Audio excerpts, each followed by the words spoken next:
को पड़ेगा। एक रिक्वेस्ट करता हूं, मैं किसी पर कोई, मेरा किसी से कोई बैर नहीं है, लेकिन कीर्तनों को इवेंट मत बनाओ, कीर्तनों को इवेंट मत बनाओ। मैं भी होटल में था, मुझे पता चला कि बाहर ढोल नगाड़े का इंतजाम है। आप पूछ लो मेरी किन से बात हुई, मुझे नहीं मालूम। मैंने कहा भैया प्लीज ढोल नगाड़े बजाकर अंदर मत ले जाना, मेरा मालिक शहंशाह आया है, हम तो उसके चाकर हैं, नौकरी भी नहीं मिलती किसी की, हमारा स्वागत नहीं। ये लगे है ना, ये कभी घातक हो सकते हैं। अभी परसों कीर्तन था,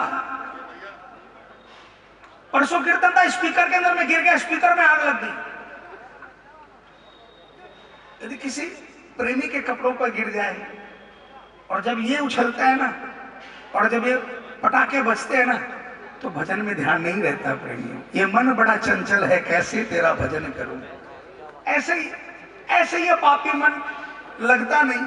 और उसके बाद हम इसके बाद ये सब नए नए साधन जो आ गए है ना, खर्चा करना है ना, खर्चा करना है तो मैं बताता हूं, बाबा को खूब श्रृंगार करो, खूब बाबा को फूलों से ला दो, और बाबा के ऊपर में इत्र की बौछार करो, बाबा के ऊपर में केसर छिड़को, है ना, असली केसर छिड़को। जहां दरबार में सुगंध उड़ती है ना, वहां बैठे सभी प्रेमियों के जीवन को सुगंधित कर देता है मेरा।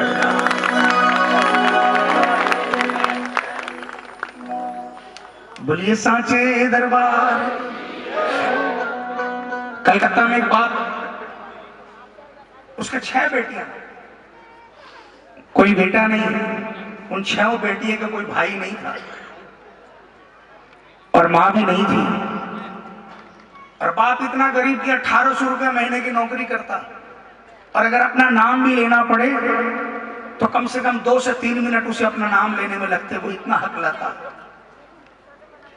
और ऊपर से एक बेटी जन्मते ही 90 डिग्री का कोण बन गया, कुबड़ था। वो बेटी कभी जिंदगी में बैठी नहीं, कभी खड़ी नहीं हुई, हमेशा वो ऐसे ही लेटी रही। 16 साल की हो गई, कभी जिंदगी में उसने कुछ देखा नहीं। उसको नित्य क्रियाक्रम करवाने के लिए बाप अपनी गोदी में लेकर जाता है एक जवान बेटी को। इससे बड़ा गुनाह क्या हो सकता है। उसकी जितनी हैसियत थी डॉक्टरों को दिखाया, सबने मना कर दिया। नारायण सेवा संस्थान के अंदर में दिखाया, लेटर पैड पर लिख कर दे दिया कि इसका इलाज वर्ल्ड में नहीं है। किसी श्याम भक्त की नजर पड़ गई, कलकत्ता के सबसे बड़े, बल्कि एशिया में जिस ऑर्थोपेडिक का नाम था, उसका अपॉइंटमेंट 6 महीने नहीं मिलता, उसका अपॉइंटमेंट 2 दिन में लिया। और नेक्स्ट डे उसको डॉक्टर को दिखाने लेके गया। डॉक्टर ने लड़की को देखा और उस श्याम भक्त को बुलाकर कहा कि अगर मैं आपको हेड्स ऑफ करता हूं, आप किसी गरीब को लेकर आए हो, उस पर खर्चा करने के लिए तैयार हो। उसने कहा डॉक्टर 5 लाख 10 लाख जो लगे मैं खर्चा करने को तैयार हूं, इसको ठीक कर दो। उस डॉक्टर ने कहा देखो, ये तो दुनिया में कोई डॉक्टर ठीक नहीं कर सकता इसको, दुनिया में कोई डॉक्टर इसको ठीक नहीं कर सकता। हाँ, आपको खर्चा करना है तो मेरे यहाँ बाहर लाइन लगी हुई है, जिनके ऑपरेशन के अंदर मैं फीस नहीं लूंगा, लेकिन हॉस्पिटल तो नहीं छोड़ेगा, दवाइयों में खर्चा लगेगा। अगर आपको खर्चा करना है तो उन पर खर्चा कर दो। उस श्याम भक्त ने उस डॉक्टर के बेंच को ठोक कर कहा, डॉक्टर साहब आपका मेडिकल साइंस के अंदर में लिमिट होगी, मेडिकल साइंस के अंदर में लिमिट है। एक डॉक्टर अभी बचा है जिसके पास मैं लेकर जा रहा हूं, और जिसके यहाँ कोई लिमिट नहीं है। और मैं आपको वादा करता हूं, इस लड़की को अपने पांव पर चलाकर आपके पास लेकर आऊंगा और कहूंगा देखो जाकर उस डॉक्टर से मिलो।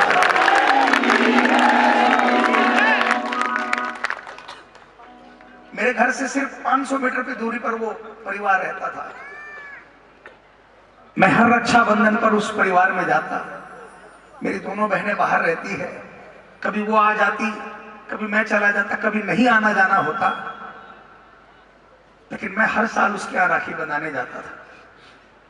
उस श्याम भक्त ने उस बच्ची को कार्तिक सुदी एकादशी, ये आज बात बता रहा हूँ, 12-13 ज्यादा ही होंगे, 15 साल के करीब,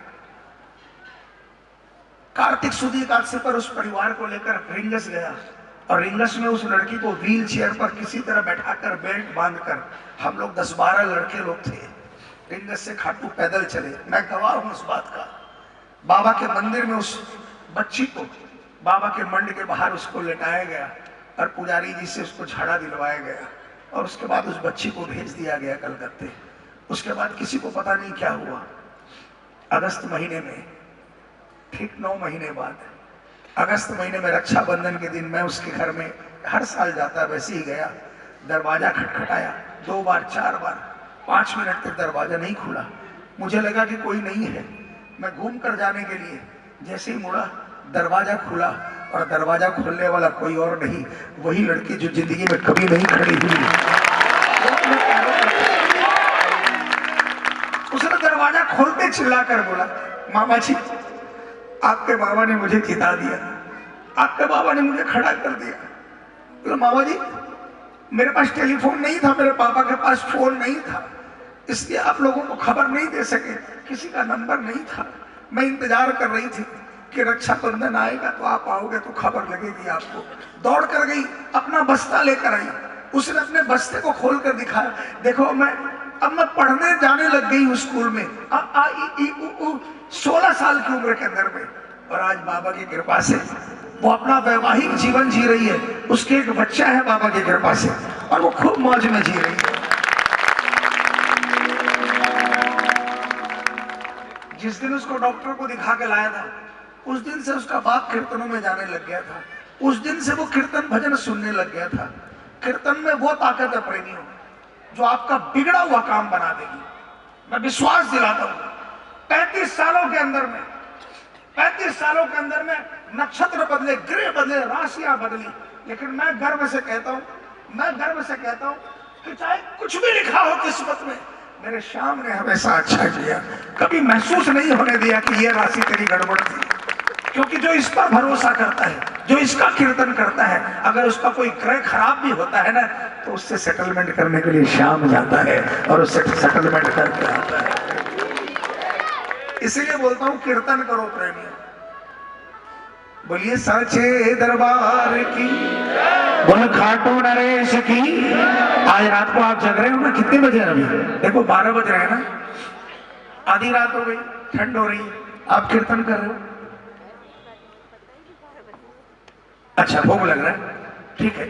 आइए भोग का भजन मैं गाता हूं और इसके बाद में आपको सुनाऊंगा कि कीर्तन कर रहे हो आज आप ना, तो क्या होगा आपको पता है, बताऊंगा मैं। पहले भोग करिए।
तुझ में तो जग मैं जी